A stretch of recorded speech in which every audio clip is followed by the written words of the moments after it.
Olá, senhores. Bora aí para mais uma questão de gás, de mudança de fase, né? Olha lá. Numa experiência de laboratório, aqueceu-se uma amostra de um material puro, inicialmente sólido, a uma temperatura inicial de 20 graus Celsius.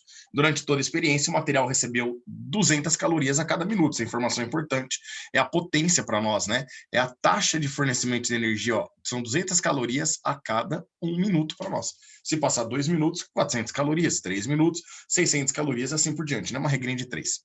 O gráfico mostra a temperatura tem função do tempo Tzinho. Então, a temperatura Tzão funciona a temperatura do tempo Tzinho durante o processo de aquecimento. Assinale a alternativa correta. Bom, vamos lá. Vamos começar pelo item D. Vou começar de trás para frente, tá? Analisando o item D. No intervalo de tempo entre 5 e 10 minutos, o corpo perdeu todo o calor recebido e sua temperatura permaneceu constante. Senhores, nesse trecho aqui, ó, onde a temperatura permanece constante a 320 graus Celsius, indica para nós um ponto de mudança de estado físico apenas, né? Mas para ele continuar mudando de estado físico, ele precisa continuar recebendo calor. Então não tem essa de, nesse intervalo de tempo, o corpo perdeu todo o calor que ele tinha recebido e aí sua temperatura permaneceu constante. Não, né? Percebo que aqui ele garantiu para nós que é o estado sólido, aqui é o estado líquido e esse daqui é o estado sólido mais líquido para nós, né? Ele vai derretendo a substância, parte está no estado líquido, parte está no estado sólido. Então, percebo que a temperatura de fusão para nós é exatamente 320 graus Celsius, por isso que a alternativa D está errada, tá? Alternativa C, a temperatura de fusão do material é superior a 320 graus Celsius, pelo contrário, é exatamente 320 graus Celsius, é nessa temperatura que o gráfico mostra para nós que muda o estado físico da substância. Agora, olha o que ele fala, B. A capacidade térmica do corpo, enquanto no estado sólido, é maior que na fase líquida. Vamos lembrar? Quando a gente fala em capacidade térmica, é pegar a quantidade de calor e dividir pelo intervalo de temperatura, né? Pelo delta teta, que ele chamou de delta Tzão, a temperatura. Bom, vamos lá. Perceba que na fase sólida, ele foi de 0 até 5 minutos. Meninos, se a cada minuto a gente recebe 200 calorias, significa que em 5 minutos nós vamos receber 1.000 calorias, certo ou não? Olha lá, eu recebo 200 calorias a cada minuto. Portanto, em 5 minutos, nós podemos chamar de x. A hora que você multiplica em cruz, você descobre que esse x aqui vale 1.000 calorias.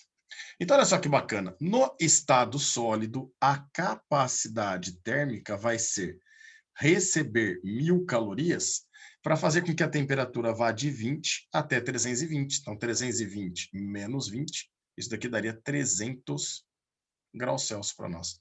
Corta 2 zerinhos aqui, ó.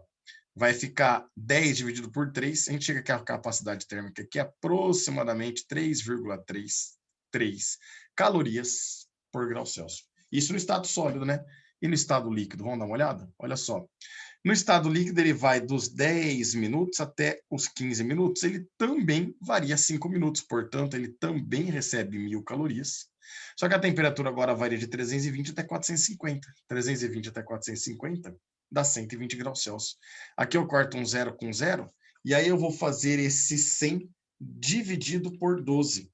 A hora que você faz 100 dividido por 12, isso daí dá aproximadamente 8,33 calorias por grau Celsius. Então a gente percebe aí que a capacidade térmica no apresentado no gráfico, no estado líquido, é maior que a capacidade térmica no estado sólido para nós.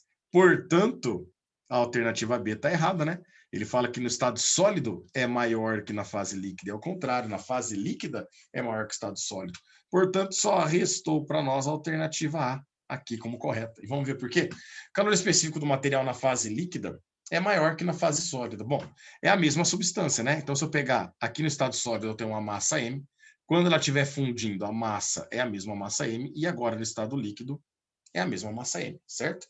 Lembram que capacidade térmica também pode ser calculada por massa vezes o calor específico? Ou o nosso calor específico é a capacidade térmica distribuída por cada unidade de massa do nosso corpo? Então, vamos fazer essa relação, ó. O calor específico no estado líquido vai ser a capacidade térmica dele, que é 8,33, dividido pela massa da substância, que é M. O calor específico no estado sólido é a capacidade térmica no estado sólido, que é o 3,33, dividido pela massa da nossa substância, certo? E aí a gente percebe o seguinte, eu vou dividir pelo mesmo valor, tanto na primeira conta como na segunda. Só que na primeira conta, o valor que eu tenho no numerador é bem maior do que eu tenho na segunda conta. Então, isso daqui a gente conclui que o calor específico no estado líquido, com certeza, é maior que o calor específico no estado sólido. O estado sólido tem menor calor específico, certo? Significa que ele tem menor inércia térmica.